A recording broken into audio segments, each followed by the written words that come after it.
Sriram save Andhra Pradesh. YouTuber Raavan విషయంలో సరైన చట్ట ప్రక్రియలు పాటించకుండా అతను చేయని వాటిని చేసినట్లుగా ఎఫ్ఐఆర్ లో పెట్టి జైలుకు పంపటం అత్యంత దుర్మార్గమని ఆవేదన వ్యక్తం చేశారు వైఎస్ జగన్. నీకు సిగ్గు శరం బుద్ధి జ్ఞానం రోషం పౌరుషం మానం మర్యాద ఇలా చేయడం. రావణ్ ప్రశ్న జోసఫ్ గాడు అమాయకుడేనని చెప్పి వైసీపీ పార్టీ వెనకేసుకొస్తుందండి.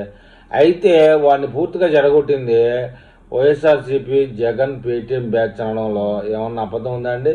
ఎందుకండి ఇలాంటి వాళ్ళందరినీ వెనకేసుకొస్తారు?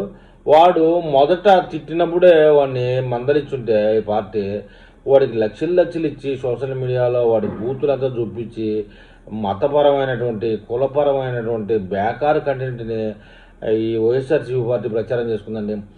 ప్రశాంతంగా ఉన్న హిందువుల మీద బుడదేయడం, వాళ్ళు ఏదన్నా ఎగిరితే చూడు అని చెప్పేసి మత కలగాలు సృష్టించడం, ఇదే పని అయిపోయిందండి వైసీపీ పార్టీకి. మొత్తానికి వీడు ఇవాళ జైలు పాలు కావడానికి కారణం బులుగు పేటీఎం బ్యాచ్. వాడు లక్షలు చూశాడు, లక్షలే ఇచ్చే ఉంటారు, అయితే జీవితాన్ని చూసుకోలేవాడు. భార్య ఏమో కావాలా, బిడ్డలు ఏమి కావాలా, మనం సమాజంలో మనకు ఏ పేరు ఉండాలా అనేది చూసుకోవాలా. డబ్బు చూసుకున్నాడు, పతనం అయిపోయాడు.